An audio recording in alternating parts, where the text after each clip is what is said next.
अस्सलाम वालेकुम रहमतुल्लाहि व बरकातुहू। हज़रत मौलाना पीर हाफिज़ ज़ुल्फ़िकार नक्शबंदी साहब रहमतुल्लाह अलैह दुनिया से चले गए और सब जानते हैं कि वापस नहीं आएंगे।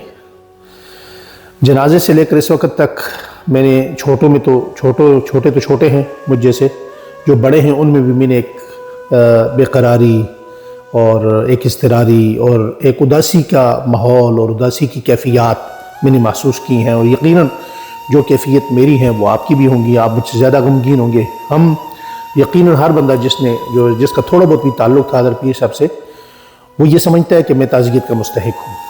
तो इस मौका पर मैं ये कहूँगा कि जहाँ हम इतने दुखी हैं, उनकी औलाद कितनी दुखी होगी। लेकिन इस वीडियो के ज़रिए मैं बिलअमूम तमाम लोगों से, मुसलमानों से, हमारे देवबंदी हैं, बरेलवी हैं, अहले हदीस हैं, सबसे मुखातिब हूँ। लेकिन बिलखुसूस में मसलक देवबंद के लोगों से, उलमा तलबा से मुखातिब हूँ। उनसे गुजारिश करना चाहता हूँ।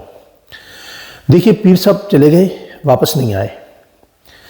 पीर साहब के से पहले जो लोग चले गए वो भी वापस नहीं आए। मौलाना कासिम ननौतवी साहब हमारी तारीख़ का हिस्सा हैं, मौलाना थानवी साहब, हज़रत गंगोई साहब, हज़रत शेखुल हिंद साहब, हज़रत सैयद अताउल्लाह शाह बुखारी शाह साहब और उनके बाकी बेटे जो हैं अताउल मोमिन शाह साहब, अताउल मुहीमन शाह साहब, अताउल मुहसिन साहब, और इसी तरह बक़िया लोग हमारे, हज़रत बिन नूरी रहमहुल्लाह, हज़रत मुफ्ती महमूद रहमहुल्लाह।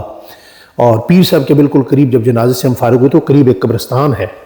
वो लोग मुख्तलिफ़ जगहों पर पैदा हुए, कोई समुंदरी में और कोई जो है उकाड़ा में और कोई किसी देहात में, कोई चीचा वतनी में।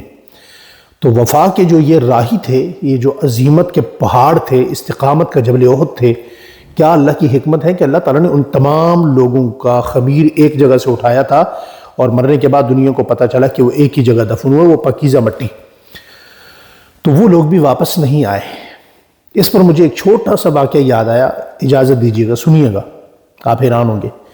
कराची में हज़रत मौलाना मोहम्मद यूसुफ लुधियानवी शहीद रहमतुल्लाह अलैह, शहीद ख़त्म नबूवत, शहीद नामूस सहाबा, एक मस्जिद में दर्स दिया करते थे। और वहाँ दर्स के बाद सवाल जवाब की पर्ची होती थी और लिखे हुए सवाल होते थे और हज़रत बड़े फिलबदी अंदाज में उनका जवाब दिए जाते थे। एक पर्ची आई, उस पर्ची पे लिखा हुआ था, हज़रत ये आजकल के मौलवी ठीक नहीं हैं तो हम क्या करें। तो हज़रत ने बड़े फिलबदी अंदाज में जवाब दिया, फरमाया जो हैं इनकी कदर करो, आने वाले वक्तों में ये भी नहीं होंगे। आप यकीन कीजिए, बड़े नायाब हीरे, बड़े कीमती लोग, बड़े आला लोग आज भी आपके पास मौजूद हैं। जो मौजूद हैं उनकी कदर कर लें, उन पर तबसरे ना करें और दिल से कदर करें। ये जो कंधा है ना, इस कंधे की ज़रूरत सिर्फ मुर्दों को नहीं होती। आप नहीं उठाएंगे, कोई और उठा लेगा। कोई नहीं उठाएगा, कोई अपना वेलफेयर वाला आएगा, वो उठा के ले जाएगा। लेकिन इस कंधे की ज़रूरत मुर्दे से ज़्यादा जिंदों को है।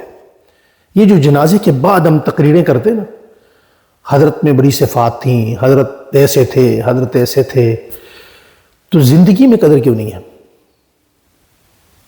ये बड़ा तलख़ सवाल है। मैं हाथ जोड़कर मिन्नत करता हूँ, जब मेरी वीडियो पहुँचे तो आप ये समझना कि हमारे भाई अबू मोहम्मद की हमारे पास वीडियो नहीं आई, एक तरला आया है, एक मिन्नत आई है, समाजत आई है, दरख्वास्त आई है। बल्कि अब यूँ कहेंगे कि मैं इस बात की भीख आपके सामने मांग रहा हूँ।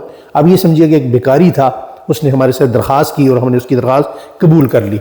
और दरख्वास्त यही है कि जितने हैं उनकी कदर कर लें, आने वाले वक्तों में ये भी नहीं होंगे। अल्लाह हमें अपने उलमा की, तलबा की और बिलखुसूस दीन पर खड़े, जो जिस जगह खड़ा है, जिस मकाम में खड़ा है, जिस जमात में खड़ा है, जिस जमात का सरबराह है, ज़िम्मेदार है, कारकुन है, उसके मकाम पर अल्लाह ताला हमें उसकी कदरदानी की तौफीक नसीब फरमाए। अपना बहुत ख्याल रखें। अस्सलाम वालेकुम।